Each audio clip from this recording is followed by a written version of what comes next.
Good evening, everyone, and welcome to the 2020 Rare Champion of Hope celebration. My name is Madison McLaughlin. And I'm Sam Humphrey, and we're your hosts for this evening's celebrations.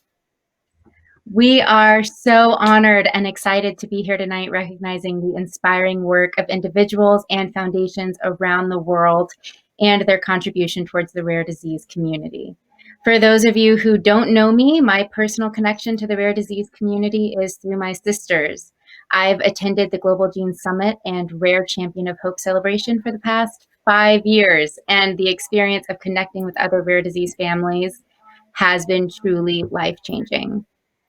My sisters are all teenagers, and two of them are diagnosed, while my other sister is a carrier of a rare genetic leukodystrophy called hypomyelination with brainstem and spinal cord involvement and leg spasticity, or HBSL. Through Global Genes, we have found a beautiful community with other families who understand the challenges, frustrations, and yes, the incredible joy that comes from being a rare family. We have also been inspired to create our own foundation called the MacPac Foundation to raise awareness and funds for research and other families affected by HBSL. Through Global Genes, I have met people who have truly changed my life, and they've helped me find my own voice as a sibling caregiver and advocate. And so for those reasons, I am so excited and truly honored to be here as your co-host this evening. As a rare disease patient myself, getting the opportunity to bring awareness to rare disease and hear people share their stories of triumph, perseverance, and hope is especially powerful for me as well. For those that don't know me or who haven't heard my story, my first obstacle was to not die before my due date. As doctors recommended induced labor and early delivery as there were complications. I was born with a rare disease called acrodysplasia, which basically affects everything with mental and physical development.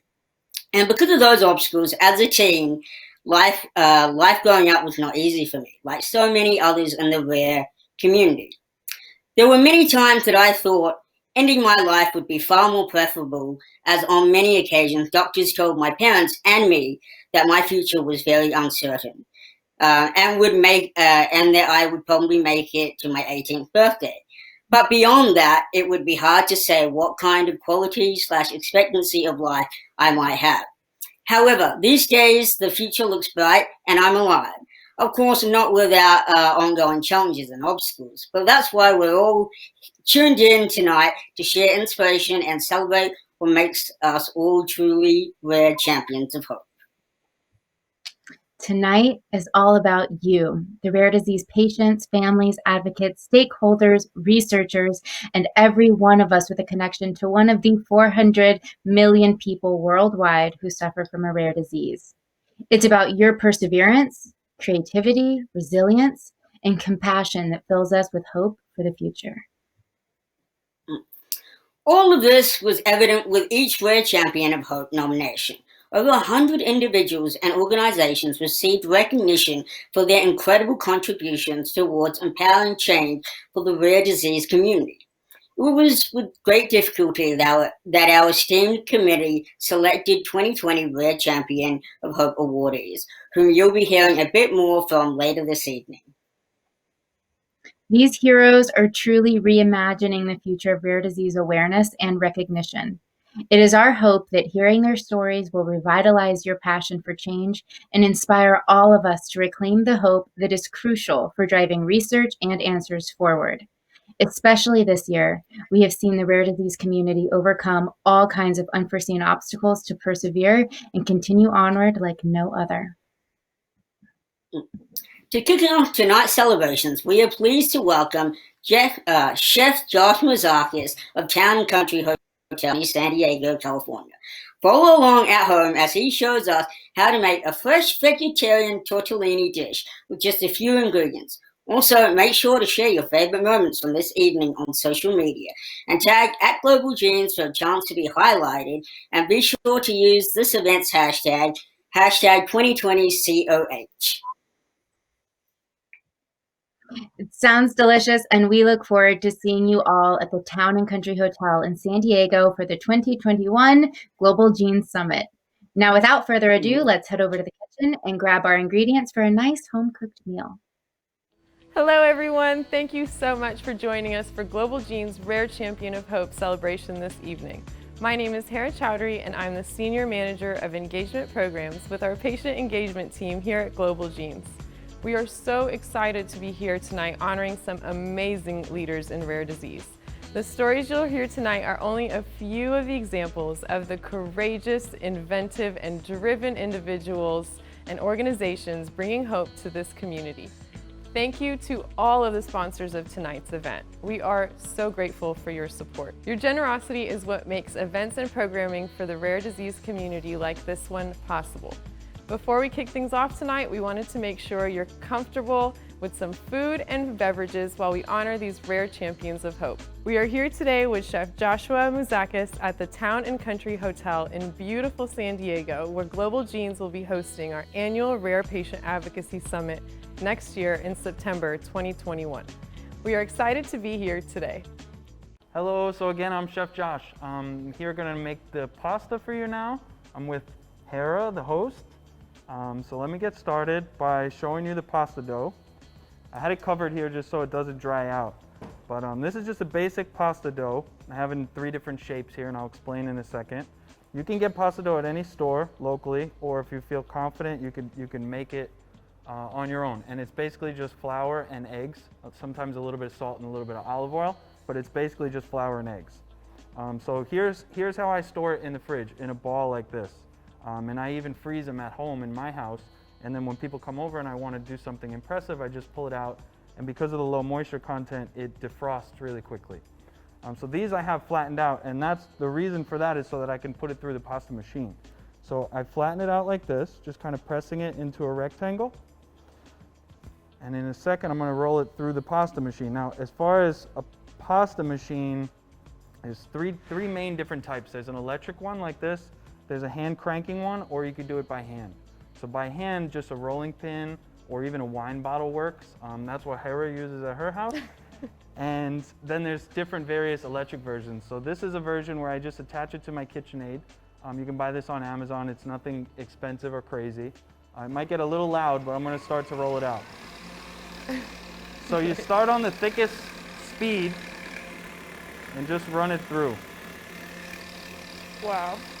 Easy, right? Yeah. And now, right now I'm going to fold it. And when you fold it, it's going to get wider.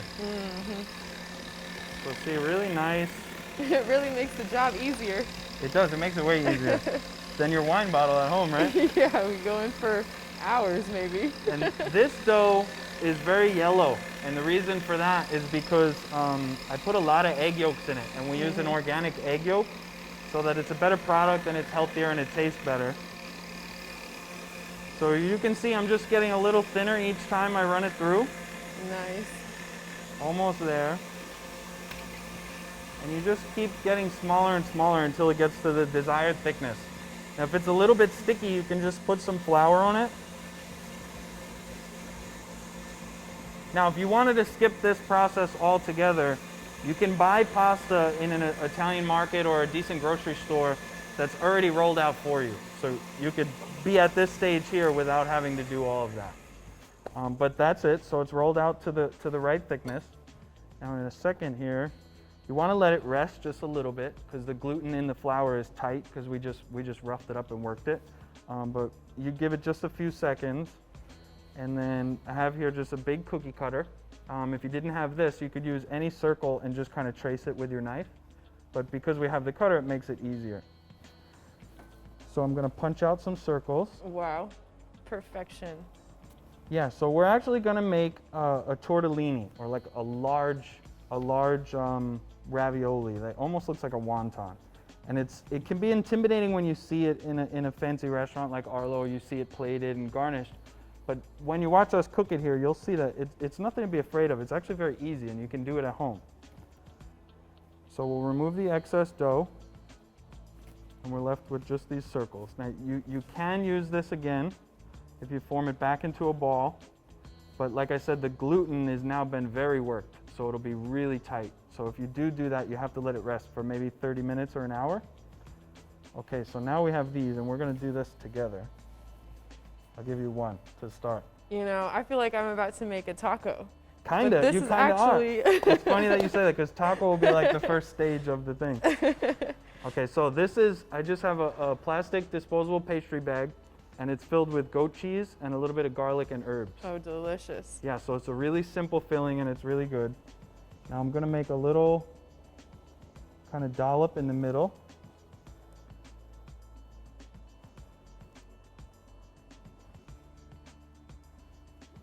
And we'll just So how are do you guys doing at home? Are you following along? I hope they are.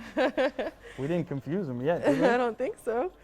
Okay, so now here I have just some egg with a little bit of water. It's just a basic egg wash and a small pastry brush or paint brush. And we're just gonna lightly, very lightly brush around the edges of the pasta. This is so that they'll stick when we create the shape.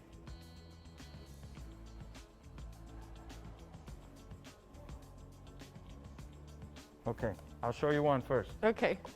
So, just like making a taco, like you felt in your senses, that's the first Feeling stage. it. Maybe I can do it holding it up. So I've just made a taco, or a little half a sombrero hat, and you can see the ball of cheese is in the middle, and I just kind of pinch the edges. Now once it's formed, I'm gonna pinch it a little harder so that it's sealed. Right? Nothing hard so far, right? But we don't have to add anything else to get it to seal because you already put the... Yeah, because we brushed it Okay. so it'll stick. Okay, so we just have this kind of half moon. It looks like a half a Saturn.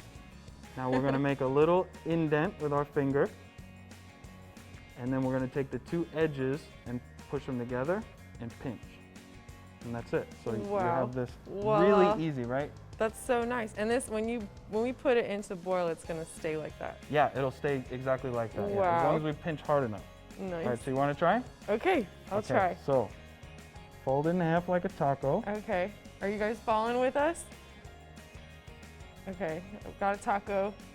How'd you do? Oh, she's fast Kind too. of an empanada. Kind of an empanada. Taco. And then you're just gonna pinch a little firmer the edges. Okay. So I'm just pinching the edges. Okay. Then make a little dent. Okay. Just let it kind of sit on my... She's good. Finger. We're gonna put her in the back and make 100 of them. Okay, and then point to point, just like this. Oh, like bring the points together. Yeah, so now you'll fold those two edges together. Like just bring them Overlap one over the each other other. and pinch. Wow. You can do this. Oh, It's not hard. This is cool. I've never tried it Squeeze a before. little And I harder. squeeze. Okay. Wow, this is going to be so delicious. Okay. So how fast do you think you can do these? How many could you do in like 20 minutes? I'm gonna say 100 in 20 minutes. Wow. It's yeah. completely not true, but it makes me feel cool. Okay, so once we have these made, and you could also make this same dish without making raviolis or tortellinis, but once you get used to eating fresh pasta, it's very difficult to eat dried pasta, which is way too common. So I always try to do demonstrations of this because I want to encourage people to eat fresh pasta and don't be intimidated by it. So we're going to put it in the boiling water. This is just water with a little bit of salt. So how much water do we need? Just really, In the amount of water isn't too important. You want to cover it and make sure that it has enough water to move around. But what's more critical is the temperature of the water. So you want to make sure it boils. If the water is not boiling, then your pasta will tend to be gummy. So you want to make nice hot boiling water and just drop the pasta in there. And because it's fresh pasta, it cooks much faster than like a dried pasta from the store. So it'll only take a few minutes. Wow, that's definitely a mistake I've made, and now I know. Yeah. Must be boiling. Yeah, nobody wants a sticky, gummy type pasta. No. Okay, so while these cook, we're gonna heat up the vegetables. Nice and easy. Very easy. So this here is a sauce that I have pre-made. It's a vegan sauce. It's a coconut based, and it's coconut milk based, and it's flavored with just a little bit of lemongrass, or you could just use lemon if you want, or lime juice.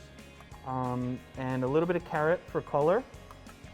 And there's a tiny bit of spicy peppers in there. Oh, We wow. use serrano peppers, so a little bit of heat, but not too much. Oh, that's one of the best. I love that pepper. Do you like that? I do. Yeah. And the coconut milk, he said, so coconut milk, serrano pepper. So coconut milk, serrano pepper, a carrot, lots of lemon juice, And lemon juice. and a little bit of white wine, and you just put it in a pot like this and let it reduce a little bit, and then it'll start to thicken, and that's it. You strain it out and the sauce is done. It's a very simple sauce. It looks so creamy and just rich. That looks amazing. Yeah, so it's a thinner sauce, and you'll see why. So the design of the shape of this pasta is meant, that little bowl where the ball was, once you fold it, is meant to hold a lot of sauce. So it makes a more kind of an indulgent dish. So we have some different vegetables down here. It's really nutritious to kind of make a rainbow of vegetables on your plate. I like to eat like that, and it shows better. It looks really pretty like that. Absolutely. This is baby bok choy. I'm gonna just drop that in the hot water. So you've got your pan on top of, Yeah. The yeah. pot So here. Okay. this is only because the sauce is already hot, but I want to keep it warm. So and I want the pasta to continue to steep in the water. So I just put the sauce on top, and they'll both stay warm and they'll work together while we cook on the stove. So we're only actually cooking one thing at a time. It gives you a good control of what you're doing. nice. I'm excited. These vegetables look so crunchy, Tasty, vibrant. So these are cauliflower, both purple and orange. And now you can see the pan is nice and hot. We're gonna drop them right in there. Hear the sizzle. You got to hear the sizzle. You're gonna smell the sizzle in a second. So these are baby squash and zucchini. We call them petit pain in French. So we'll throw those in there. And then baby carrots that I've already peeled in the back. And I mean, you can obviously choose any combination of vegetables, right? You could Like, put any veg in there. all your favorites. And we're just gonna lightly saute it because they're such small pieces. They'll cook very fast. A little salt. Oh wow, they're already getting a little. I can see that. Nice, Nice. right? Oh wow. Now, when you're cooking vegetables, vegetables are one of my favorite things. But growing up, I ate a lot of canned vegetables. My mom wasn't the best cook, and that's probably common for a lot of people. What you want to remember is to keep your vegetables vibrant. If they've lost their color, they don't look appealing anymore. They've probably lost their nutrition and lost a lot of their flavor as well. So you want to cook them and soften them up, but you want to keep their color. So these here are an ingredient that I love to use, especially in San Diego. This is called sea asparagus or sea beans, and they have a nice crunch to them. They're a little bit like a seaweed type of flavor, but they're very salty. So I throw in just a little bit, and it'll be like putting salt on your dish, but a more nutritional way. Oh wow. Okay, so that's pretty much done. We're gonna set it right here. How's everyone doing at home? You with us? You got your vegetables going, your pasta boiling. Oh, this is smelling so nice. Yeah, it looks good too. Okay, so our pasta is now floating in the water, you can see. Yeah, nice. So we're gonna warm up our sauce a little hotter. The bok choy that's now soft, we're gonna put right here. Oh, I forgot about our bok choy. Yes. Don't forget the bok Yeah, choy. bring it back over here. And then we're gonna take these pasta, which is now floating in the water, and that's the easy indication that you know it's done. If it's like Yeah, floating up. when they float on the top, yeah. Okay. Now, if the filling was meat or something that needed to be cooked more, we could put it in longer, but this is just cheese. So once it's hot and floating and the pasta's soft, it's done. That is pretty quick compared to other pasta. Yeah, and it really required no attention of ours. You know, Yeah. it did it on its own. So we just want to toss them around the pan, get them nice and coated. Oh, those look so delicious.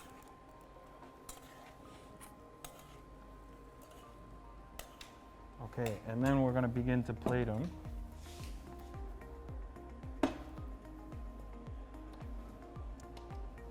So what do you think? Do you like a black plate or do you like a white plate? Oh, wow. I feel like a white plate so you can see, well, the black plate too. Gosh, They're both cool, they're right? Tough both choice. cool. All the colors will really show. Let's try the white. Okay, let's do it. Okay, so this delicious pasta that you made, that one was yours, I remember. Really, you know, this is a different shape. Hey, I'm pretty proud of myself. I've never made one before. You should be. Yeah, that's really cool. I'm gonna have to go home and try this out myself. Very easy. I know you go out to dinner and you see these plates and they look so artistic, but it's very, very easy. And you shouldn't be intimidated to try it. Now, all these different vegetables that we've cooked, we're just gonna kind of whimsically not think about it too much. Just drop them everywhere that they look like they should go. Make sure we get a little bit of everything. Oh, that looks just amazing. Simple, right? The sea beans that I said I like so much. So this is fresh, homemade, all from scratch, super nutritious, healthy, and can be modified however you like based on, you know, your taste or what you've got in your fridge. Definitely encourage everyone to try this out. It looks absolutely amazing. Yeah, so I mean the modifications could be endless. You could do it without pasta. You could just put extra vegetables and do the same sauce and everything, and then it would be completely vegan. Or you could buy a gluten-free pasta if you don't like eating, celiac doesn't agree with you. And you could change the vegetables to whatever's in season or whatever's available to you locally. Now this is something that I've started using recently. This is active charcoal powder. So I was doing some research on renewable energy, and a lot of the garbage burning companies trying to deal with waste in a better way for our environment produce charcoal as a byproduct. So we need more reasons to use charcoal in order to get rid of it. So I've started incorporating it in a lot of my cooking, and it's good on this dish just as like a light garnish because it's going to add a lot of contrast to the dish. And that's basically it. That's fantastic. I love it. Wow. Want to try? Let's do it.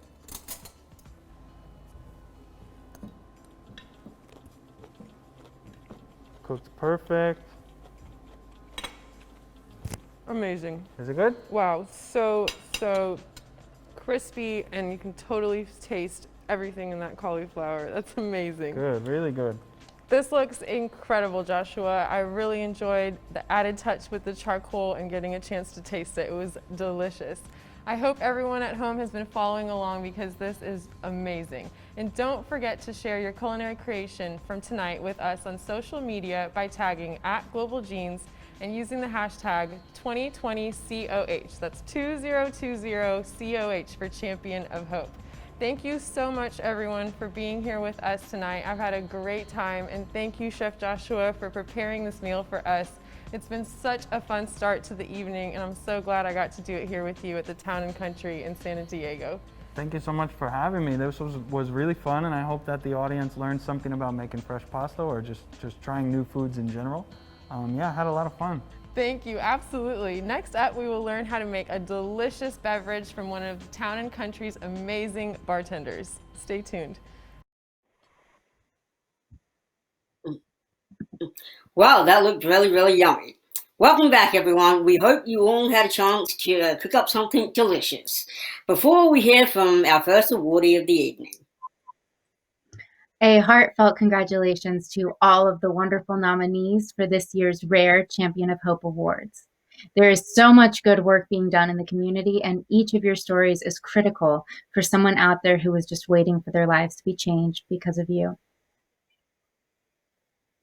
Thank you to everyone who nominated a champion in rare disease, advocacy, industry, medical care and treatment, science and technology, and young rising leaders. You should feel truly honored and proud of your accomplishments.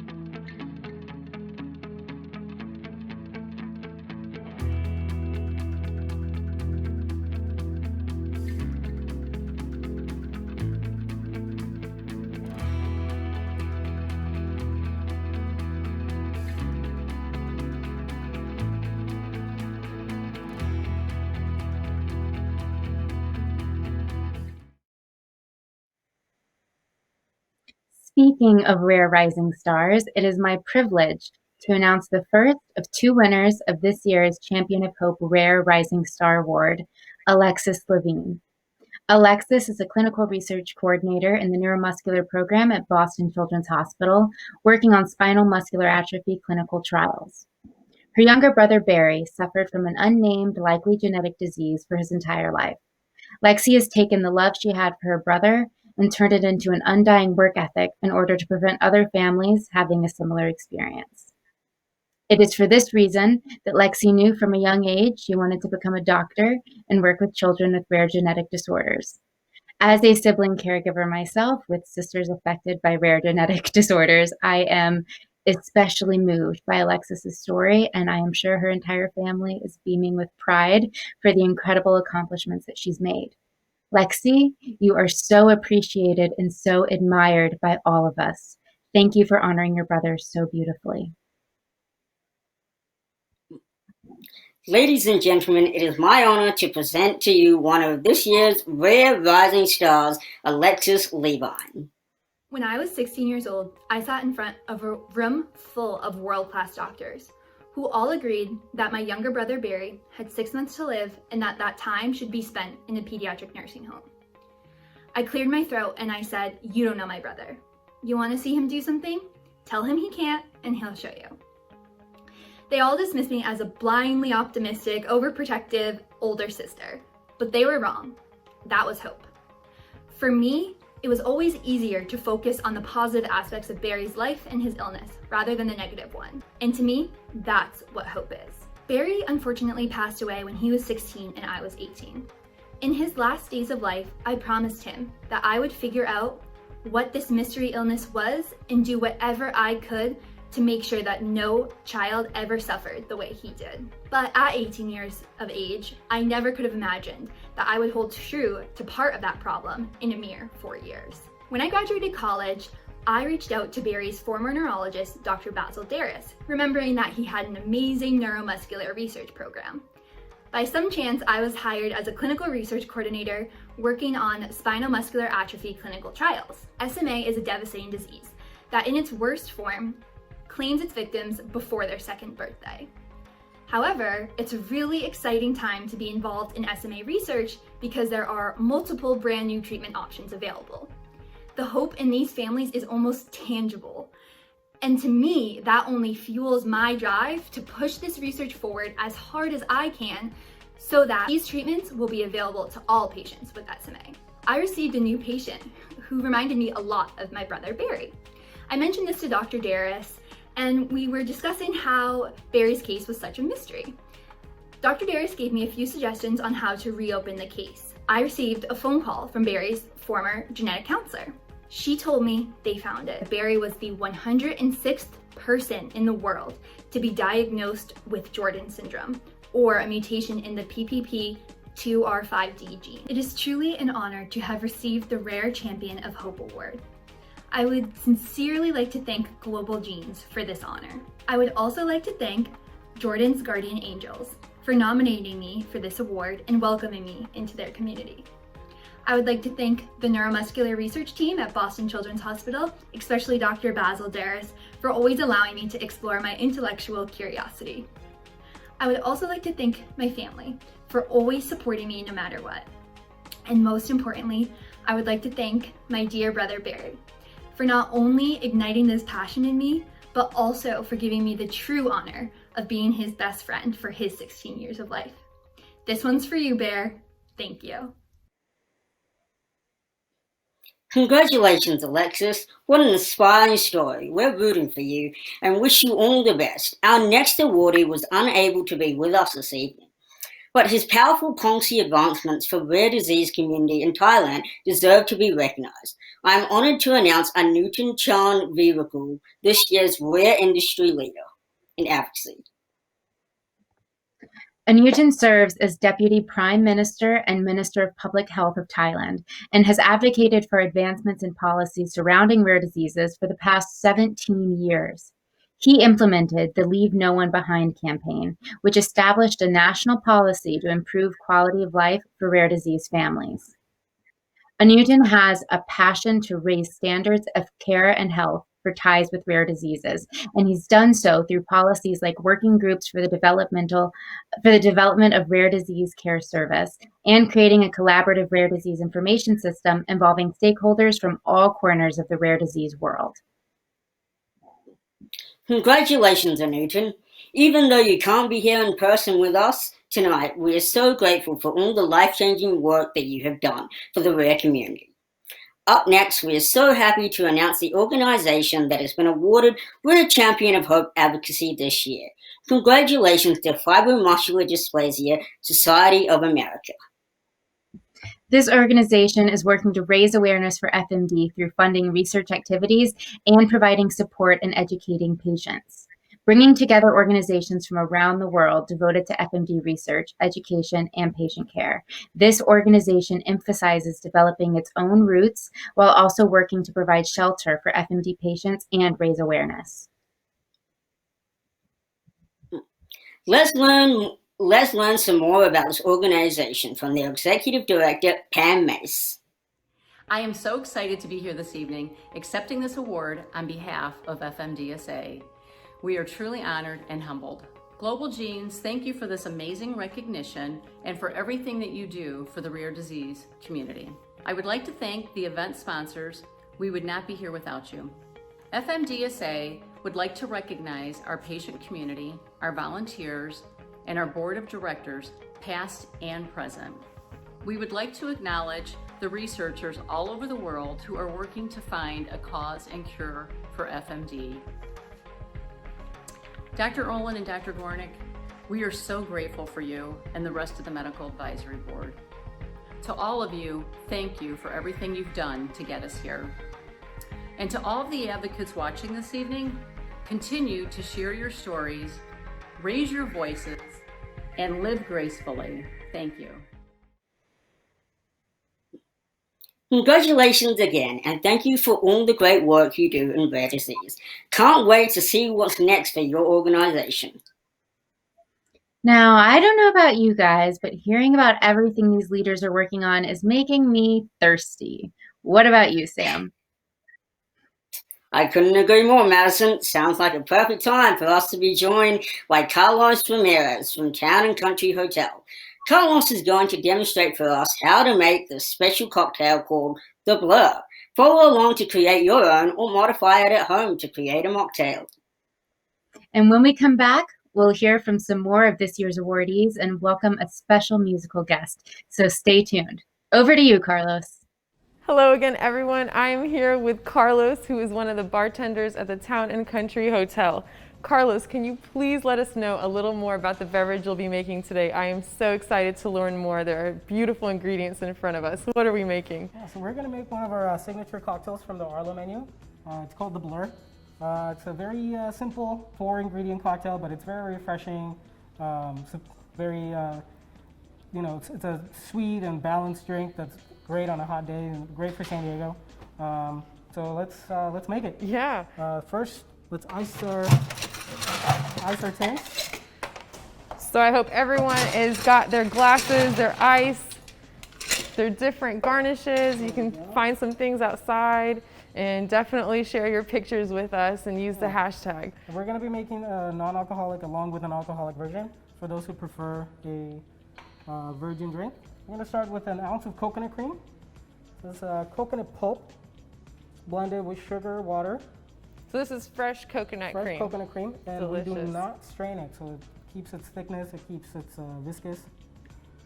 Yeah, I saw that. Beautiful. There we go. Also a vanilla syrup that we make here. This is just vanilla beans steeped with sugar and water. So we're going to use an ounce of this as well.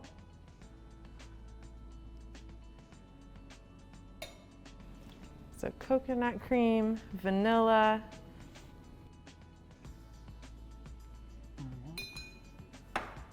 The signature ingredient to this cocktail is a butterfly pea flower extract. You can find butterfly pea flowers online.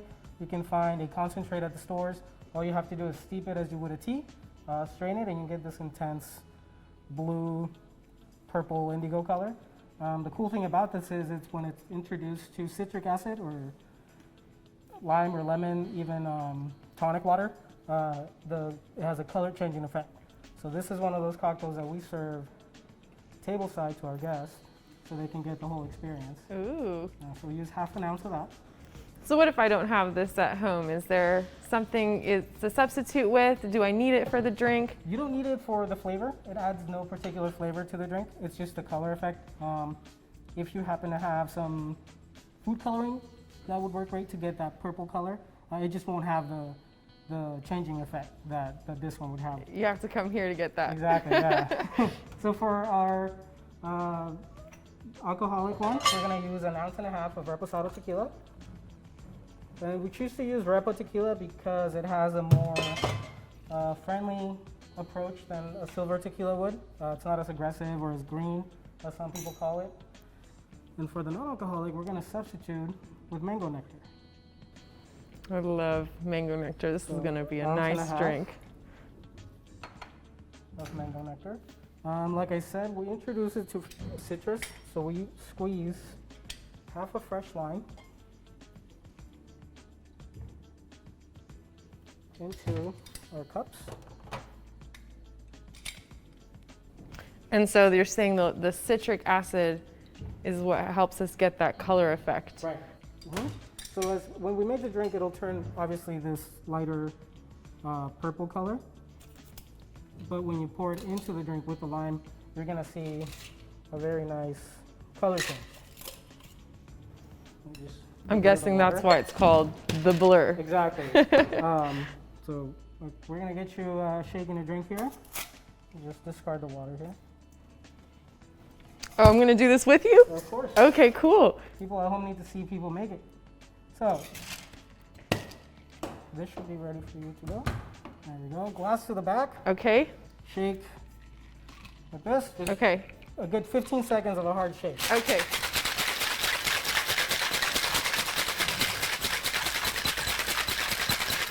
All right, should be good. Nice and mixed and blended. There we go. So this one. Very good. And we're just gonna top these with some soda water. If you come to Arlo, you're gonna get this presentation here. So we serve it in a carafe. What a beautiful color. Again, to kind of enhance the experience of the guest. I'm gonna top it with just a splash of soda water on both. How are you guys doing at home? Make sure to share your pictures with us. We'd love to see what you're making. I'm gonna ice this here. So now, when we serve this, it'll come to you just like this. And when we pour it, you should see, instead of a blue drink, a pink drink. Yeah, you do. It's so beautiful. Wow, that is amazing. And your flower garnish just completes it. It looks Exactly. incredible. Same with this. Now you're gonna see the color change from bottom to top here. And the longer this drink sits, the more it'll have the color changing effect. And this one we'll just put a little bit of fresh mint. So Carlos, you have rosemary, flowers, fresh mint, and fennel. Fennel, we use sage, we use turmeric, we use ginger. So everything that we use in our cocktails, we try to use as much of it as we can that we make ourselves here. So everything kind of has a homemade touch to it when you come in, and it's it kind of makes for the experience. It absolutely these are- feels like this a is the homemade Blur. touch, yeah. The tequila, non-tequila. Did you want to try one of these? Yeah, absolutely. I Alright. would love to. Put a Thank straw you. here in this. There we go. Okay, here it is, you guys. This is our freshly made Blur by Carlos. I'm gonna try it now. That is incredible. This is amazing. I hope that you can come out here to Town and Country in San Diego and try one of these amazing drinks from Carlos. I hope everyone at home has been following along. Don't forget to share tonight's experience with us on social media by tagging @GlobalGenes and use the hashtag 2020COH. Thank you so much, everyone, for being here with us tonight. I've had a great time, and thank you, Carlos, for preparing this beverage for us. Yeah, thank you so much for having me. It was an honor to be here with you guys. Then come to Arlo, try our cocktails, try our food. Very talented staff here that is putting some really good stuff together. Yeah, I absolutely will, and I hope to come back next year and join you here for the conference. We have a lot of exciting things planned for the rest of this evening. Stay tuned for when we announce this year's honorees. Wow, that looked amazing. Thank you, Hida and Carlos, for that awesome drink demo. I hope you're all ready for our next World Champion of Hope Rising Star Award. Congratulations to Oid Indamola Adini, founder of Foundation for Neuromuscular Support Nigeria. Oyendamola was devastated to learn that 3 of her siblings are fighting muscular dystrophy.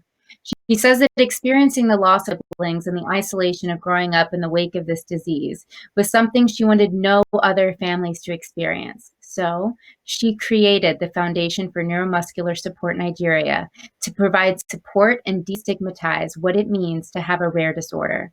In addition to being a Rare Champion of Hope awardee, Oyendamola is also a recipient of the Wise Woman Award for the work she has accomplished with the Nigerian rare disease community. Hello, I am Oyindamola Adeniyi from Nigeria, and I'm so happy and honored to be selected as a recipient of the Rare Champion of Hope Awards. I want to use this opportunity to show my appreciation to the Global Genes team for this special recognition and also for always amplifying our rare voices. Thank you so much. Permit me to also thank my nominee for believing in the work that I do. This really means a lot to me. I'm so grateful. I come from a family with muscular dystrophy. I have 3 of my siblings battle this disease, and unfortunately, I have lost 2 of my siblings to this monster disease. It is on this note that I dedicate this award to all muscular dystrophy families in Nigeria for the sacrifices they make daily for their warriors in a country with little or no medical or personal resources for muscular dystrophy management.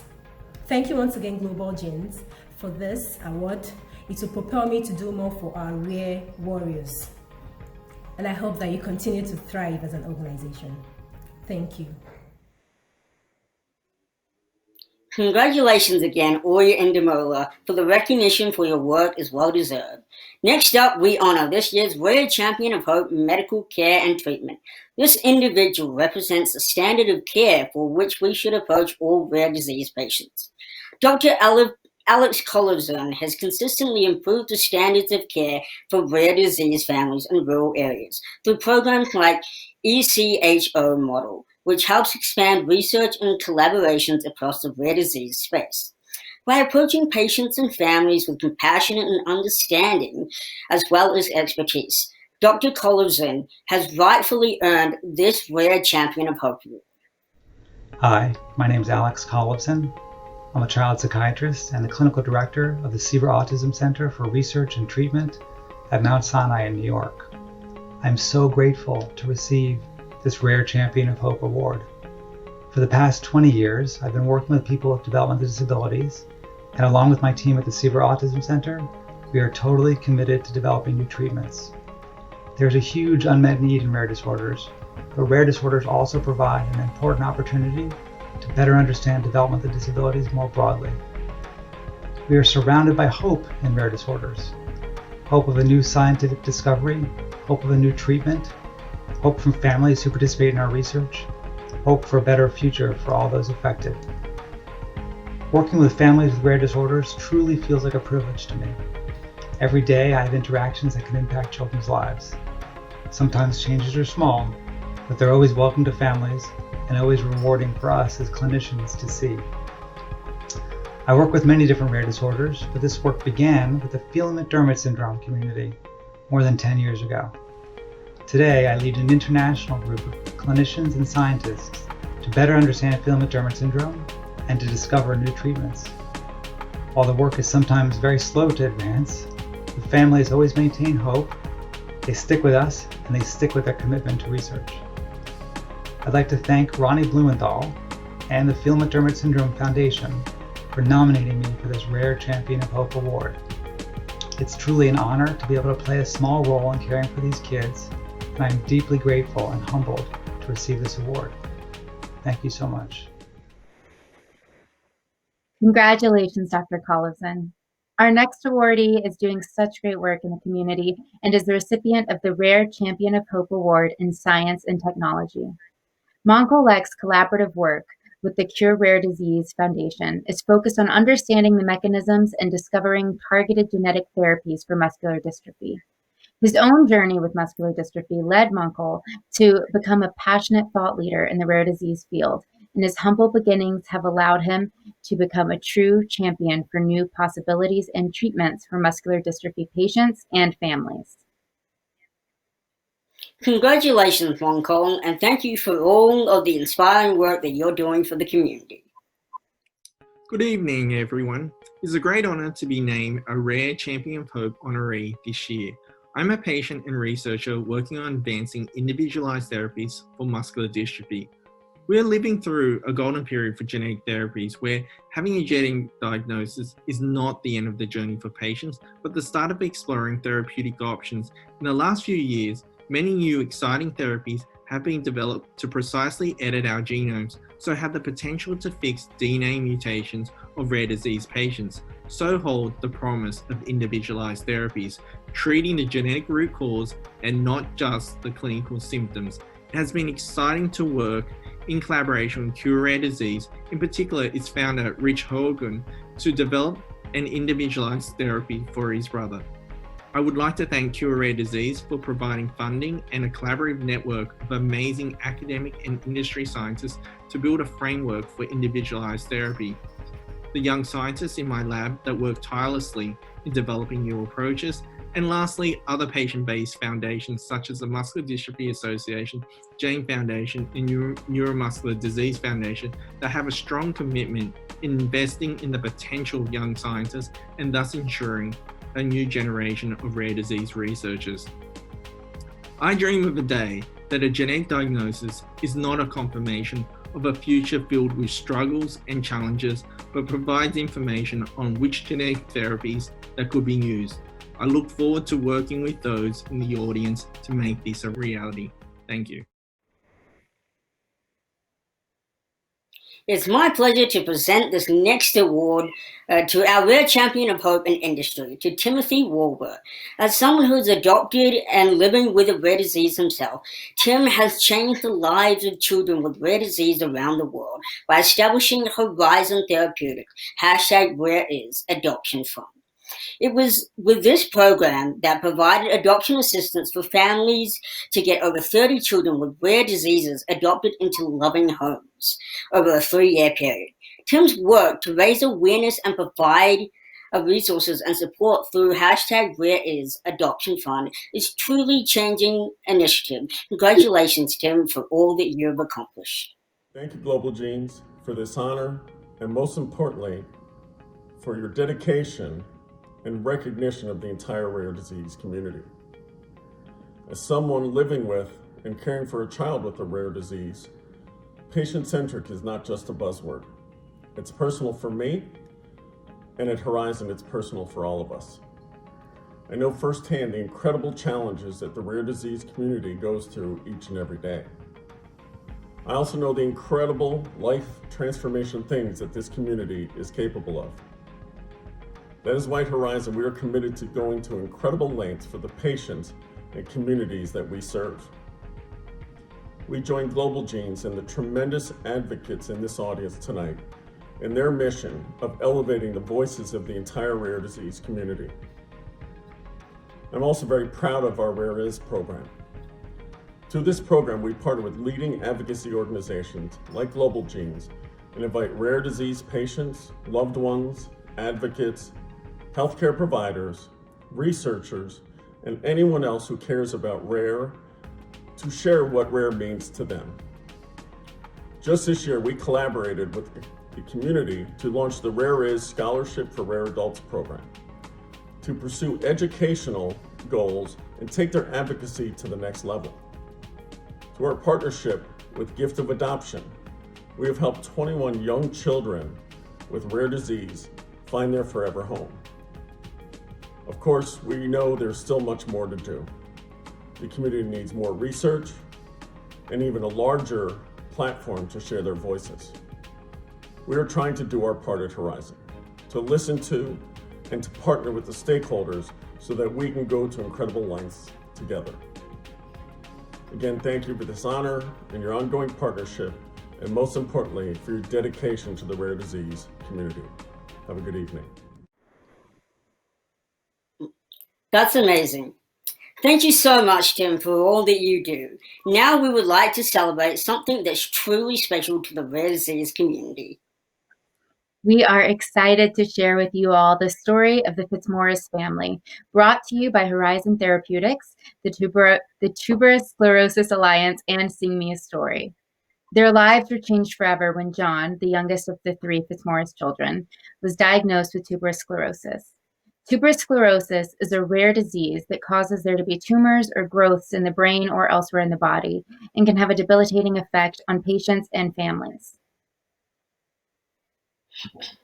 Sing Me a Story is an organization that helps children with special needs write a story that captures their lives and imaginations. The organization then sends the finished storybook to professional musicians who turn these stories into songs. Now, without further ado, let's take a closer look into the lives of the Fitzmaurice family through music and storytelling.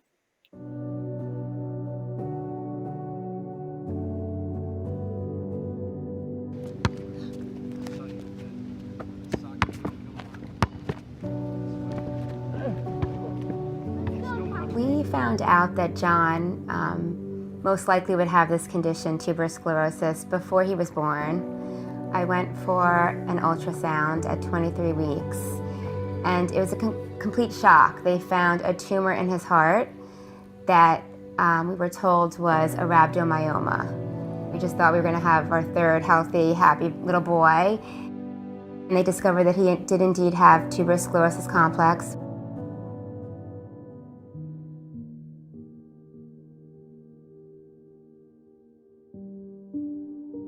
We spent, I think, 12 days in the NICU, and that's when, when everything really changed for us. From birth, he was having subclinical seizures. Sometimes he's intubated because his breathing is affected. Sometimes they come out of nowhere. You don't know when they're going to happen. Sometimes it's the result of him being sick. He's been taking medication since he was born. He's on 3 medications right now, 3 times a day. He receives speech therapy, occupational therapy, and physical therapy. John is a happy, fun-loving, very social little boy. He just has added a little spark to our family. He's special. For me, I volunteered early with the Tuberous Sclerosis Alliance, and I became a board member. When you have a small group that are united for a singular cause, some great things can happen.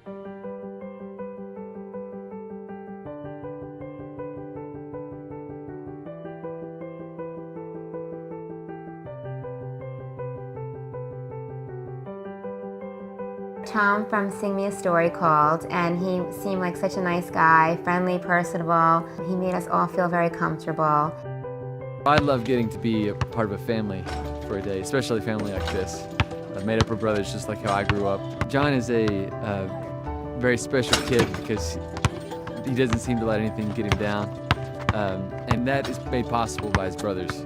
His brothers are always looking out for those things that might get in his way and helping him get through.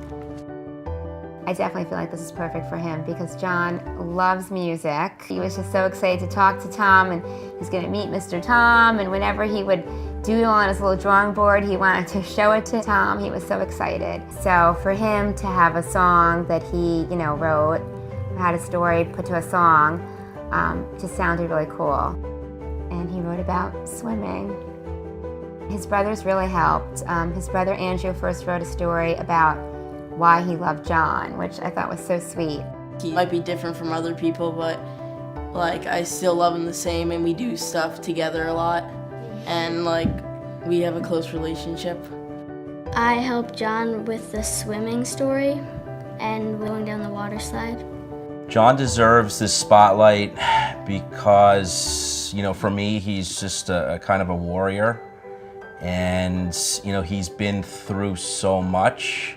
Just to see the smile and to see him be proud of something that's his own is pretty special, and it's pretty cool for us to witness. Hi! You can open your eyes. How are you, Steve? Okay, so you're bringing it for the real thing. Yeah, there you go. I've been a singer for most of my life, and one of the coolest things that I learned at a young age was that you can relate to everything with Here music. we go.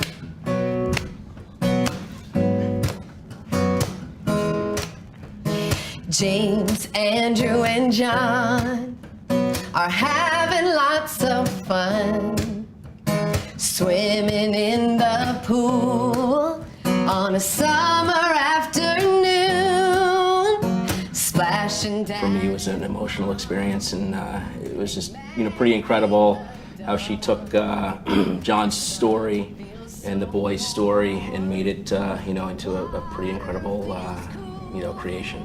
It was pretty awesome. I thought it was really cool and amazing. I really liked it. John, what'd you think?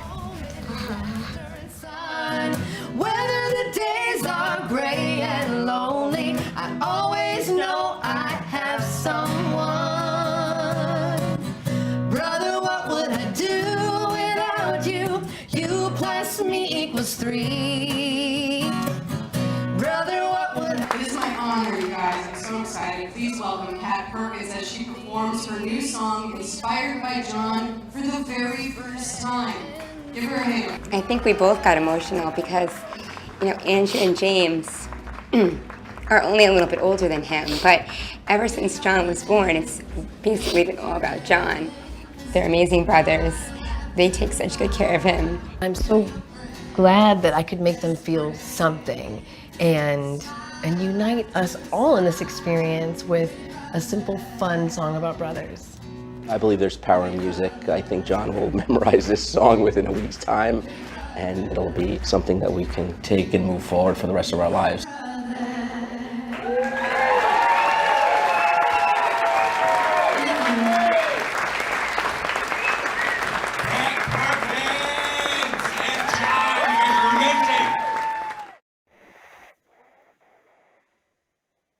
What a heartfelt and touching story. I think John's dad, David, said it best, folks. When you have a small group united for a singular cause, some great things can happen. What inspiring ways show the uniqueness and resilience that lives in all of us. And now stay tuned. We are joined by Kat Perkins for a special live performance of John's song, Hey Brother.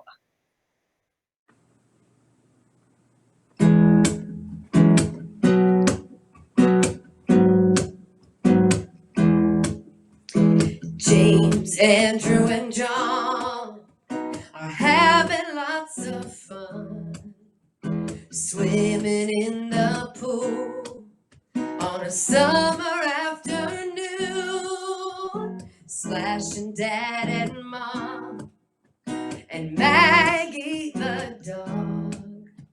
The sun feels so warm, but the water feels cool. And whether the weather lasts forever, maybe the moment is laughter and sun. Whether the days are gray and lonely, I always know I have someone. Brother, what would I do without you? You plus me equals 3. Brother, what would I do without you? You're a part of me. We are friends, best friends, mile after mile. We are friends, best friends, smile after smile. Hey brother. James, Andrew, and John are having lots of fun. A lazy day in fall, kicking the soccer ball. Sometimes I get rough and push push you to the ground, but I will pick you up every time that you're down. And whether the weather lasts forever, maybe a storm is a part of the plan. Whether the days are cold and lonely, we turn the snow into a snowman. Brother, what would I do without you? You plus me equals 3. Brother, what would I do without you? You're a part of me. We are friends, best friends, mile after mile. We are friends, best friends, smile after smile. Hey, brother.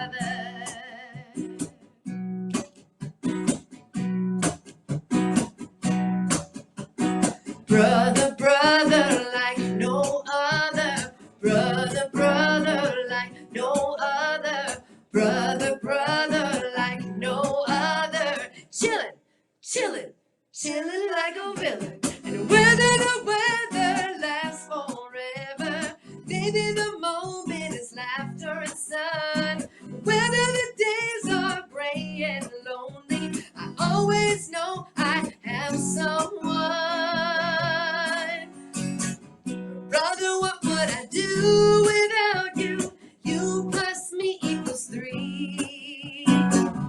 Brother, what would I do without you? You're a part of me. We are friends, best friends, mile after mile. We are friends, best friends, smile after smile. Hey, brother. Hey, brother. Hey, brother. Hey, brother.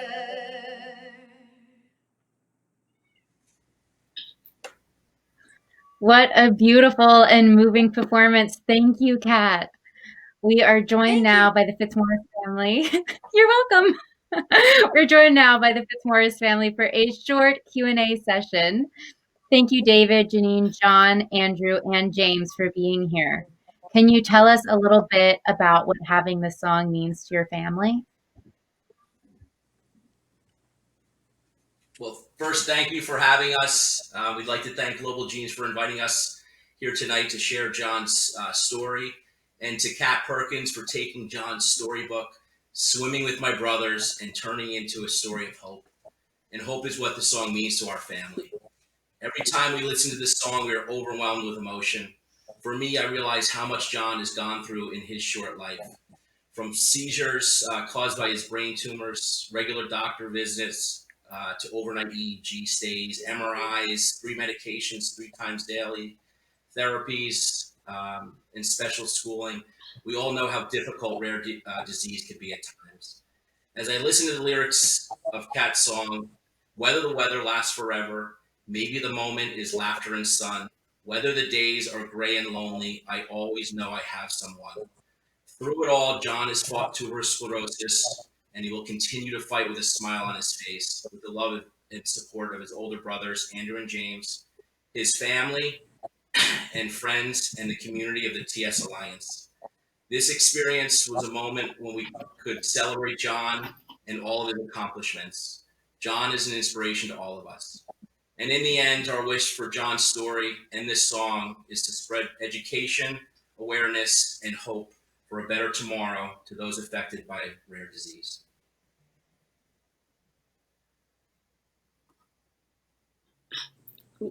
And for you, Kat, how was the experience working with John and the family on this song? Okay, first of all, you guys are also growing up. James, Andrew, and John, you guys have grown. It's weird what a year does, right? This experience was like one of the most special things that I've ever done. I think my favorite part was just getting the storybook and seeing, kind of inside the minds of not only John, but his brothers, and just turning that into something fun. It's honestly, it's a rare instance for me to get to do that with somebody else's words and feelings and thoughts. And I would say it was one of the best experiences of my life, and I'm so honored I got to do it for this family. I just love all of you so much. I love the story. I love what all of you have done. And before I move on to the next question, I just want to say thank you. Especially having my sisters, I know what that sibling relationship is. And I know, trust me, as you get older, there will be so many more arguments and disagreements. But the relationship that you guys have is already so strong. That's so clear. And from one sibling family to another, I just really admire you guys. And I love all of you. And Kat, I love what you've done with the song. And now a question for the whole group. What was your favorite part of the whole experience? Like the song? John loved this song. Every time he hears it, he literally jumps up with joy. The whole experience was incredible. Beginning with meeting Tom and the whole Sing Me a Story crew, and watching John and his pride as he added his finishing touches to the story with the help of his older brothers, Andrew and James, who have been wonderful role models to him. My absolute favorite part of the experience was when Kat performed John's song live for the first time with the TS Alliance Gala, as we were surrounded by the love of our family, friends, as well as the TS Alliance family. It was absolutely beautiful, and it was something we'll cherish forever. So thank you.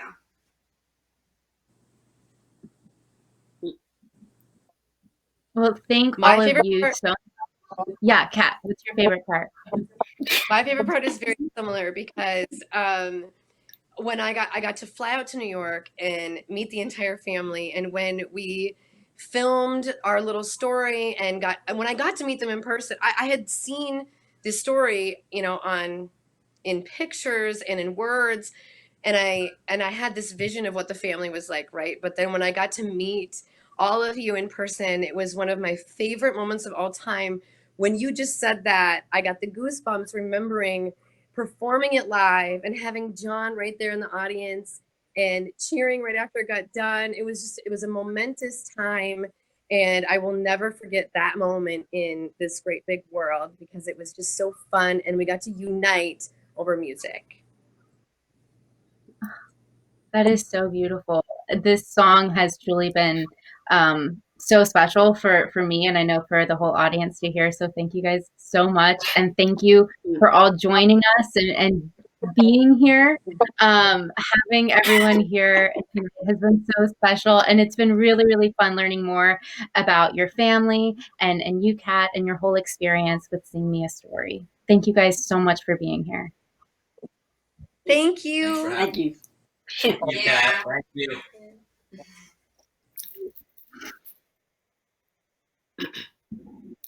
So make sure to share your favorite moments from the evening on social media and tag @GlobalGenes for a chance to be highlighted, and be sure to use the event tag #2020COH.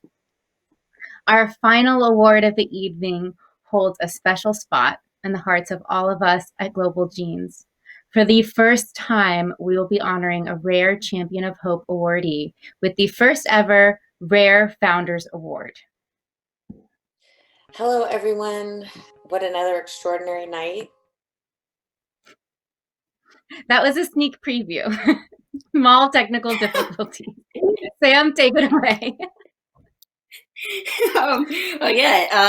This individual is truly an exceptional leader in the world of rare disease. Their dedication to supporting and finding answers for the community has led her to found two unique and powerful organizations in the rare disease space. From traveling the globe to meet with researchers and advocates and scientists, to being my personal rock during live TV interviews, because you guys, they're really scary, through shutting down Disneyland for a fundraiser, to supporting my family as we created our own foundation. I have had the extreme privilege of personally seeing this person's super secret person's advocacy up close for years. And I can say with certainty that my life is not the only life forever changed because of her generosity, determination, and compassion. It is my honor to present my friend Nicole Boyce, Global Genes and Rare X founder, with this year's first Rare Champion of Hope Founders Award. Congratulations, Nicole. Hello, everyone. What another extraordinary night at this year's Tribute to Champions of Hope Awards. My name is Nicole Boyce. I'm the founder of Global Genes and now the co-founder of Rare X.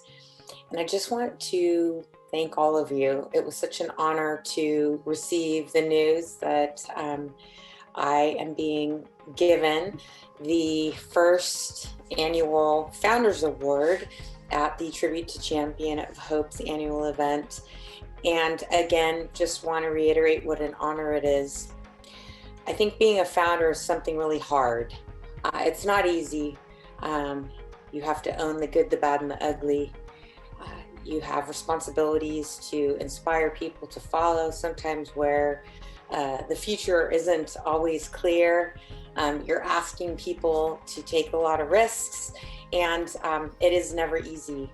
You have to identify gaps, you have to identify needs, and then you have to do everything in your power to go get the work done that needs to happen to support the goals that you set forward.